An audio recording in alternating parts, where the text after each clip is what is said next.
Tonight on the South Today, a colossal fire in Christchurch is now under control with fireworks potentially causing the blaze. A new survey of Mukumuku dryland sanctuary lizards is showing some positive signs for the scaly species. And a group of former Seacliff Hospital nurses have banded together to shine some light on the facility's past.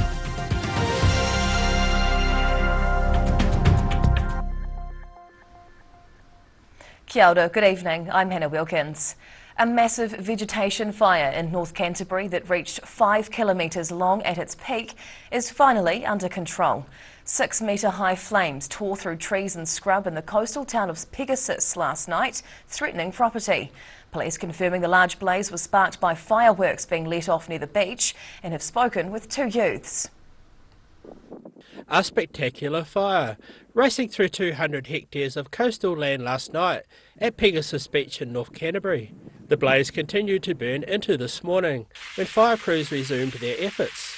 Police have confirmed it was started by fireworks and say they're following strong lines of inquiry with a young group. Several persons of interest who are assisting us at the moment to just clarify what happened. We are confident that there is no further risk from the circumstances that led to last night's fire occurring today. Emergency services were initially called to the fire at Pegasus Beach, 25 kilometres north of Christchurch, just before 8 o'clock last night. 12 appliances and crews from across the region battled the 6-metre high flames at its peak. High northwest winds caused the fire to quickly travel south towards Woodend Beach. That saw 130 residents from a nearby Woodend holiday park evacuated as a precaution. The fire came very close to the camp, but through great work by our volunteer firefighters, we managed to keep the fire out of the camp. Up to 77 firefighters worked through the night to try to bring the blaze under control. Around 30 of the evacuated residents stayed overnight at a civil defence welfare hub set up at the Woodend Community Centre. 5 helicopters with monsoon buckets remain on scene, along with multiple crews. Still very active down there. Fire and Emergency New Zealand believe no homes or property were destroyed in the blaze.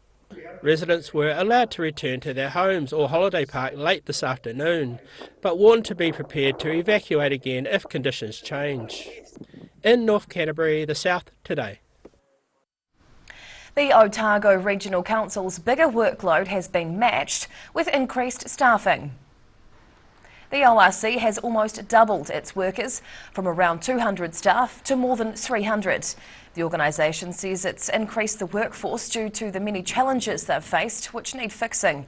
The council has increased its resourcing towards protecting the environment and climate change, as well as dealing with the COVID-19 pandemic and bus staff shortages. A springtime survey of lizards in the Mukumuku dryland sanctuary has been completed, showing healthy population growth. The survey also confirmed the reappearance of one especially reclusive reptile. The tough task of taking a skink census is a springtime job for staff of the Central Otago Ecological Trust. It runs Mokomoko, the country's first fully fenced dryland sanctuary, focused on restoring the diverse lizard species that once thrived in Central Otago. It's a tough job with 14 hectares of dryland habitat, including schist rock and native shrubs to survey, within the large predator-free fenced area.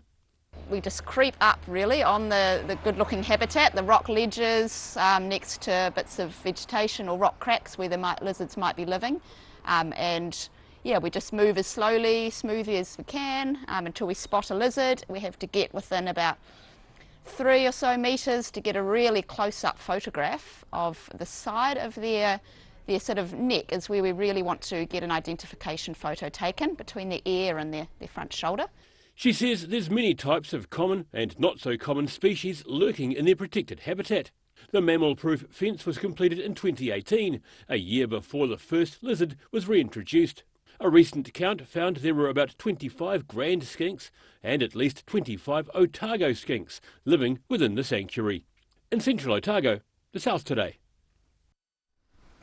The largest cruise ship to visit Port Otago this year made its way carefully in and out of the harbour yesterday without incident. A small crowd gathered at the Aramoana Spit around midday on Wednesday to watch in awe as the Ovation of the Seas negotiated the narrow harbour entrance. Others waited at the lookout above Port Chalmers to watch the mega cruise ship swing into port. More than 3,000 passengers disembarked to make the most of the stopover afternoon in Dunedin. The ship had been scheduled to dock in Lyttelton today, but was forced to continue on to Wellington instead due to high winds. The history of a former psychiatric facility is now on display at Dunedin's Waikere Hospital. Seacliff Hospital's often been regarded as harsh and cruel in its historic treatment of patients, so former staff have created an exhibition to tell a broader story. Invited guests learning more about the rich history of Seacliff. This hall full of photographs and displays at Dunedin's Waikere Hospital tells a new side to the story of the Seacliff Psychiatric Facility. The exhibition opened yesterday, the idea coming to life during a staff reunion in 2012, with the old facility's nurses wanting people to know the truth about the hospital. So it's really part of my DNA to be mindful of Seacliff's history, respect its reputation.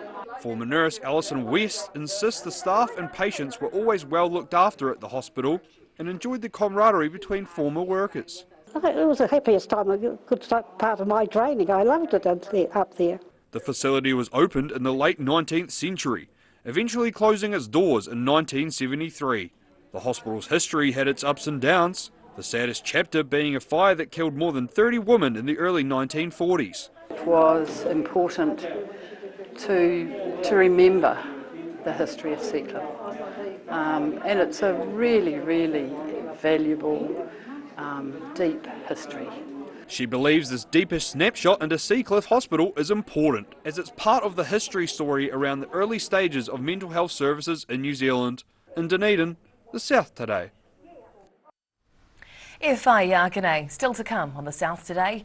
A Wanaka hillside gets a spruce up thanks to generous locals, and an Alexandra food bank sets its sight on making kai more accessible.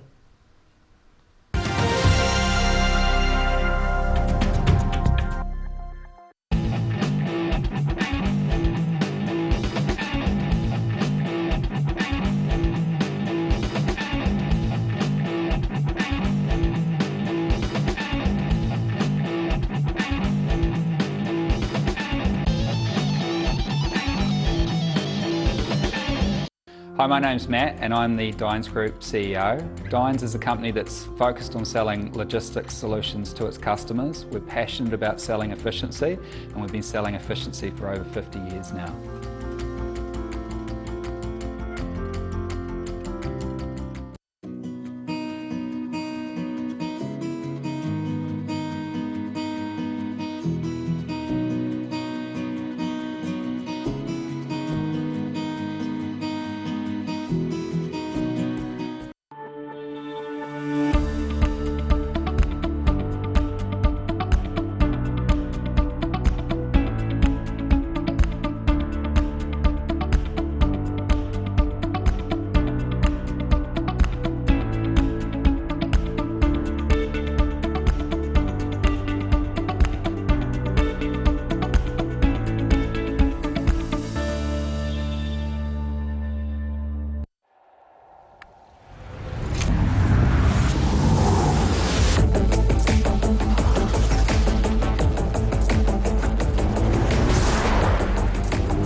Age Concern Otago hosts a multitude of social activity, including Little Bobs. Hi, Lindsay here from Alex Campbell Menswear. We've opened another pop-up store in Invercargill. It's for a limited time. We're in D Street, 201, right beside the Lone Star. Come and check us out. We've got some fantastic deals for you. We've got moleskins, we've got every sort of shirt, worn ones, work ones, business, merino knitwear, jeans, trousers, you name it, the list goes on. It's such a big deal. Come and see us. Alex Campbell Menswear, it fits. Alex Campbell Menswear, pop-up store, D Street, Invercargill. It's my mate John's Halloween sale. He's slashed a whopping 25 to 75% off everything. There's over 5,000 items at half price. Halloween sale. And my mate John. Every day the team at Gillian supports grieving families at their time of need. From answering your questions to organising a farewell that reflects the wishes of your loved one. We can help. Call Gillian's today.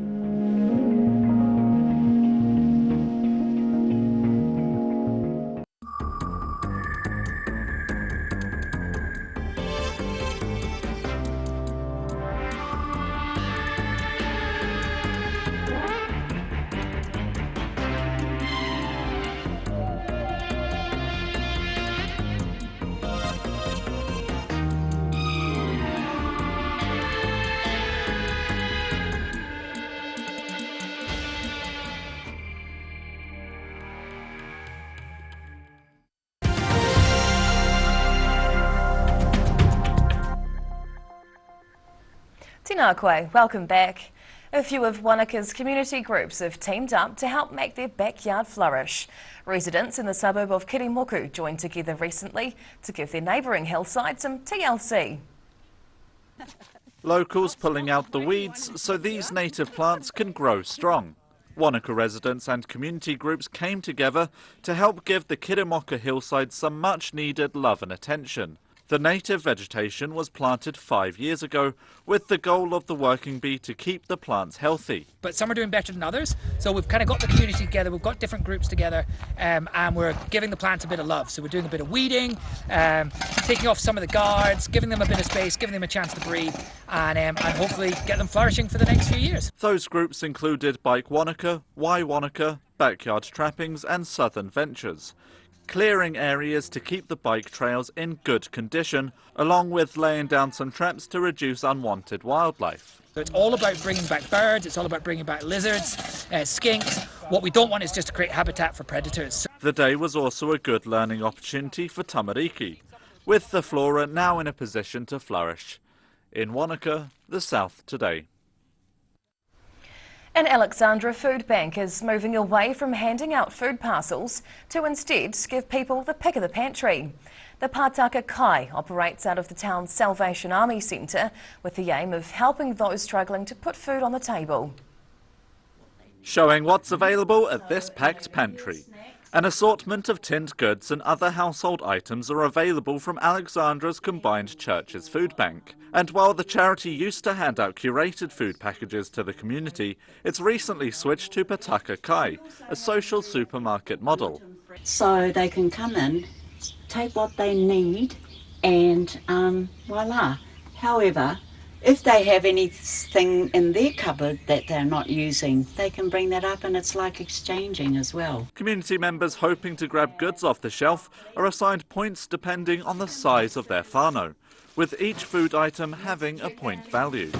We don't tell them what they can and can't choose within their point value, so really it is up to them and what suits them and their families. The pantry even contains a cold and frozen section for perishable food, helping increase the range and nutrition value of the items on offer. In Alexandra, the South Today. And now recapping tonight's top stories on the South Today. A large fire in Christchurch's Pegasus suburb is under control. Police say it was started by fireworks. Efforts to increase the native skink species in central Otago is going to plan. A new survey showing the good news. And a hallway exhibition is now on display, shining some light on Dunedin's former Seacliff psychiatric facility.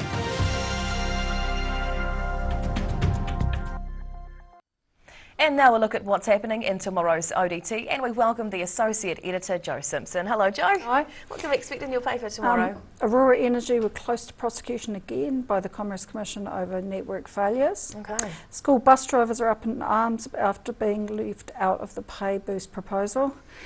Dental school blames COVID for long waiting lists, and there's been charges laid on that Invercargill hit and run.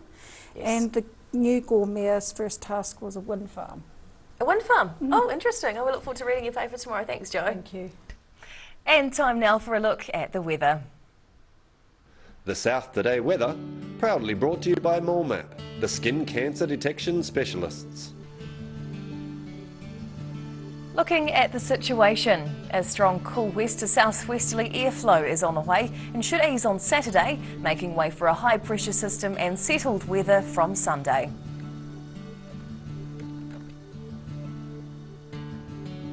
Heading to the top of the South Island, fine with gusty west to southwest winds tomorrow, 18 on the way for Nelson, 16 in Greymouth with a few showers and windy with 19 in Christchurch.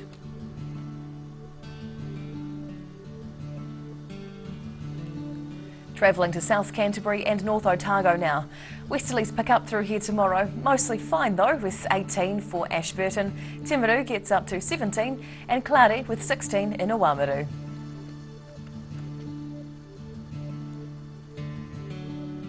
Westwards now to the Central Lakes, well cloudy skies with gusty westerlies to wrap up the working week through here. Wanaka and Alexandra can expect a warm 15 with 14 over in Queenstown.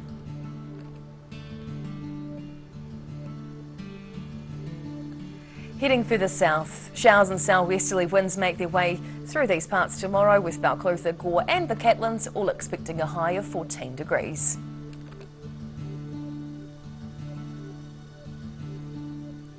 Now down to the deep south. Well, wet tonight with showers in Invercargill, down to 7 as the low. And cloudy with showers the next 2 days as the southwest winds get quite strong, particularly tomorrow with a high of 13 and continuing through into Saturday with a top temperature of 12 degrees. And lastly, heading to Dunedin. Showers clear tonight, dropping to 7 degrees. And then it's mostly fine for a few days with sunny periods, cloud at times and strong southwesterlies, up to 15 tomorrow and 14 degrees on Saturday. And that's the news this Thursday. For the latest news and videos from the southern region, head online to odt.co.nz. And you can follow Channel 39 on YouTube to catch our news bulletins on demand. We'll see you again tomorrow. Ka kite ya popo.